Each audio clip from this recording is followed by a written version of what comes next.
جی ناظرین کرام، اس وقت میں جیسا کہ آپ کو معلوم ہے کوئی مہمان ہمارے اسٹوڈیو میں موجود ہوتے ہیں یا آن لائن ہوتے ہیں.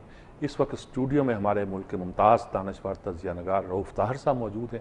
ان سے کچھ حالات کے بارے میں کچھ تجزیہ لیتے ہیں، صورتحال سمجھنے کی کوشش کرتے ہیں. السلام علیکم رؤوف طاہر صاحب. کیا ہو رہا ہے؟ اب چیف جسٹس صاحب کہہ رہے ہیں رینٹل پاور عمل درآمد مسئلہ کے لوٹ کو سوٹ کرنے والوں کو وزیر بنا دیا گیا ہے.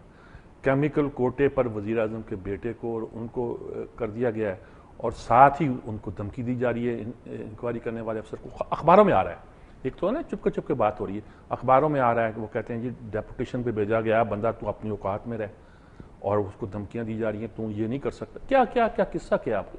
میر صاحب دیکھیں، اس حکومت کے بارے میں ایک بات پہ تو تقریباً اجماع امت ہے، اچھا، سوائے کچھ جیالوں کے یا جیالے دانشوروں کے. جالے تو امت میں شامل نہیں ہوتے کہ یہ نااہل بھی ہیں اور بددیانت بھی ہے جی. لیکن لگتا ہے کہ یہ پرلے درجے کے مسخرے بھی ہیں الحمدللہ.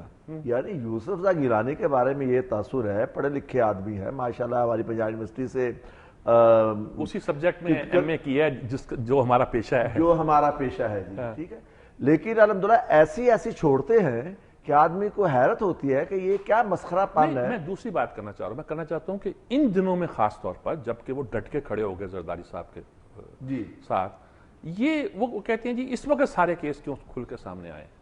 نہیں سر، اس وقت تو سارے کیس کھل کے سامنے نہیں آئے ہیں. شاید پارٹی بدنام کر رہی ہے کہ جب جانا ہے تو وہ سارے الزامات پہلے زرداری صاحب، اب زرداری صاحب کو لوگ بھول گئے. جی ہاں، بلکہ یہ ایس ایم ایس آئے، ایس ایم ایس کمپین بھی جاری ہے، پتہ نہیں وہ ایوان صدر کی طرف سے جاری ہے یا کس کی طرف سے جاری ہے، جس میں یہ کہا جا رہا ہے جی کہ ان چار برسوں کے عرصے میں زرداری صاحب پہ یا ان کی اولاد پہ تو کوئی الزام سامنے نہیں آیا. اولاد تو خیر ویسے بھی چھوٹی ہے ماشاءاللہ، ان پہ تو اس نوع کے الزامات آ بھی نہیں سکتے شاید. لیکن خود زرداری صاحب پہ جو بھی الزامات ہیں 10% کے 90% کے، وہ گزشتہ بے نظیر کے دونوں ادوار کے حوالے سے ہے. موجودہ دور میں ان پہ یہ گلا تو ہے کہ انہوں نے ایوان صدر کو سیاست کا اکھاڑا بنا دیا ہے، سیاست کا گڑھ بنا دیا ہے، اور وفاق کی علامت صدر پاکستان کے بلند منصب سے نیچے اتر کے وہ پارٹی سطح پہ آ جاتے ہیں. لیکن اس دوران میں کوئی کرپشن کا نیا الزام ان پہ نہیں آیا. نئے جتنے بھی الزامات آئے ہیں وہ تقریباً سب کے سب جناب گیلانی صاحب اور ان کے دوستوں کے حوالے سے آ رہے ہیں. اب راجہ پرویز اشرف پہ بھی آ رہے ہیں. ہاں، راجہ پرویز اشرف صاحب پہ آیا ہے، لیکن یہ پرانا الزام ہے، پکے اب آیا ہے، رائی پاپ ہوا ہے. لیکن آپ اس میں ایک بات دیکھیں سر، آپ یعنی چیف جسٹس نے بالکل صحیح بات کہی ہے. دنیا کے مہذب ملکوں میں یہ ہوتا ہے جی کہ جب الزام لگتا ہے تو لوگ وزارت سے مستعفی ہو جاتے ہیں. یہاں پہ یہ معاملہ ہے کہ الزام لگا، سپریم کورٹ کا فیصلہ آ گیا رینٹل پاور کے بارے میں، جس میں ہمارے راجہ پرویز اشرف صاحب جو ہیں یہ ایکیوز، بلکہ غالباً مین ایکیوز میں آتے ہیں، اور آپ نے جناب اٹھا کے انہیں منسٹر بنا دیا ہے. یعنی یہ کیا معاملہ ہو رہا ہے جی. اور ادھر ہمارے پرائم منسٹر صاحب ہیں ماشاءاللہ، پڑھے لکھے پرائم منسٹر، چاہے یوسف سے صدا والے، اور ان کا وہ روز ایک نیا بیان جاری فرماتے ہیں.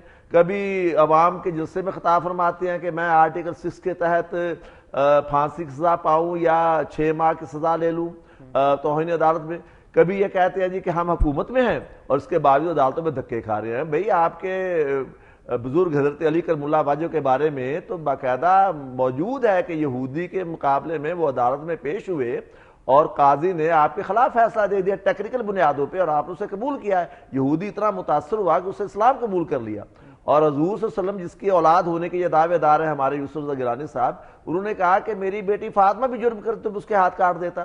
لیکن یہ عجیب بات ہے جی کہ ہم حکومت میں ہیں اور عدالتوں میں دھکے کھا رہے ہیں، اور یہ ڈیپوٹیشن پہ آئے ہوئے لوگ جو ہیں یہ میرے بیٹے کو ملزم قرار دے رہے ہیں. یعنی میر صاحب یہ کیا مسخرہ پن ہو رہا ہے، یہ میں آپ سے جاننا چاہتا ہوں. آپ آپ سے اور پوچھنا چاہتا ہوں، آپ ذرا باخبر آدمی، میں نے تو اس کی تشریح کی ہے 2-3 طرح سے، کہ یہ جو بیان دیا ہے ہمارے میاں نواز شریف صاحب نے سیاچین پہ جا کر وہاں کہ صاحب ہمیں فوجیں یک طرفہ واپس بلا لینی چاہیے. ہمارے دفتر خارجہ نے بھی کچھ اس پہ کمنٹس کیا ہے. لیکن آج جنک یانی کا بیان بھی آ گیا جس میں انہوں نے کہا کہ ہم یہاں کس لیے بیٹھے ہیں دنیا جانتی ہے، اور مشکل محاذ ہے یہاں، مطلب فوجوں کی واپسی کی انڈیا نے ویلکم کیا ہے. یہ کوئی پری پلانڈ بات تھی یا کیوں میاں صاحب نے؟ مجھے لگتا ہے شاید انڈیا کی خواہش ہو کہ اپوزیشن بھی اور فوج بھی انڈورس کرے اس سٹیپ کو جو سیاچین سے وڈرال کے لیے ہے، تو میاں صاحب نے اس کو بھی کیش کیا ہے اور جنک یانی نے وہ بھی اشارہ دے دیا. کیا لگتا ہے آپ کو؟ آپ کس بات میں وزن ہے سر؟ میر صاحب آپ کس بات میں وزن ہے؟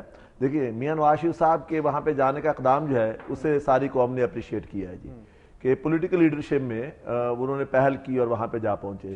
اگرچہ سپریم کمانڈر صاحب اگلے دن پہنچے ہیں, کہتے رہے جی وہاں پہ موسم سازگار نہیں ہے اس لیے میں وہاں پہ نہیں پہنچ سکا, جناب زرداری صاحب. اور گیلانی صاحب کو اب تک جانے کی توفیق نہیں ہوئی, تو اپنا سابق وزیر اعظم نواز شریف صاحب وہاں پہ گئے ہیں. یہ ان کا یہ اقدام قابل تحسین ہے, جا کے بچوں کے آنسو پوچھے ہیں اور باقی متاثرہ خاندان جو ہے انہیں جا کے تسلی تشفی دی ہے, امداد کا اعلان بھی کیا ہے, ملازمت کا اعلان بھی کیا ہے, فی خاندان پنجاب ایک ملازمت. لیکن یہ جو انہوں نے بیان دیا جی, میرا یہ خیال ہے کہ یہ میاں نواز شریف آخر 2 دفعہ پرائم منسٹر رہے ہیں, دنیا کی سیاست کو سمجھتے ہیں, خطے کے حالات پہ بھی تجربے کی بنیاد پر یہ کہتا ہوں, تجربے کی بنیاد پہ. ایک بات تو ہے میر صاحب, اور وہ بات یہ ہے کہ خود انڈیا میں بھی یہ ریئلائزیشن موجود ہے کہ سیاچین پہ سوائے خسارے کے اور کچھ نہیں ہو رہا جی. ہمارے 2 دن میں ہمارا جو فوجی نقصان ہے وہ اگر 5 ارب ہمارا نقصان ہے تو ان کا 30 ارب ہے, 25-30 ارب ہے. ٹھیک ہے جی. ہمارے فوجی جو ہیں ان کی شہادتوں کی تعداد موسم کی وجہ سے کم ہے, اور انڈین فوجیوں کی ہلاکت کی تعداد زیادہ ہے. اور 84 سے سر یہ معاملہ جو ہے وہ چلا رہا ہے, 25-26 سال ہو گئے. چنانچہ خود انڈیا میں بھی یہ ریئلائزیشن موجود ہے کہ یہ جو ہم اربوں روپے وہاں پہ ضائع کر رہے ہیں اور جانوں کا اتلاف ہو رہا ہے, اس کا آخر حاصل کیا ہے. اور پاکستان میں بھی یہ ریئلائزیشن موجود ہے. تو خود انڈیا کے اندر کہا یہ جاتا ہے کہ بینظیر کے دور میں بھی اس پہ بات ہوئی راجیو گاندھی سے, اور وہاں کی پولیٹیکل لیڈرشپ جو ہے وہ اس بات پہ آمادہ ہو گئی تھی.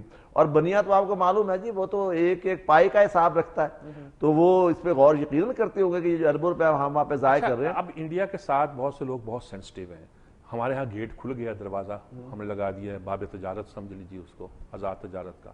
لوگوں کو بڑی شکایت پیدا ہوتی ہے اس پر, الزام بھی لگتا ہے کہ تاجر لوگ ہیں یہ میاں صاحبان پر, اور کاروباری لوگ ہیں, انہوں نے پہلے بھی تجارت کھولی تھی, اب بھی تجارت کھولنے میں پہل کر رہے ہیں. شاید یہ سمجھتے ہیں کہ لاہور کا فائدہ ہوگا, ہب بن جائے گا. شاید یہ سمجھتے ہیں پنجاب کا فائدہ ہوگا. لیکن پازیٹیو بات یہ بھی ہے کہ یہ بھی سمجھا جا سکتا ہے کہ پاکستان کا فائدہ ہوگا اگر آپ نیرو مائنڈڈ نہ ہوں, اور اس فائدے کے لیے یہ سب کیا جا رہا ہے. لیکن ان لوگوں کا خیال ہے کہ شاید ہمیں نقصان ہوگا معاشی طور پر. اگرچہ ہمارے پاس بڑی منڈی ملے گی, لیکن اس وقت ہمارے پاس بیچنے کو کچھ نہیں ہے. ہم آلو پیاز بھی انڈیا سے منگاتے ہیں, تو ہم پھنس جائیں گے بنیے کے چکر میں. کچھ تجارتی ایکوائپمنٹ ہے ہماری, کیا کر لیں گے ہم.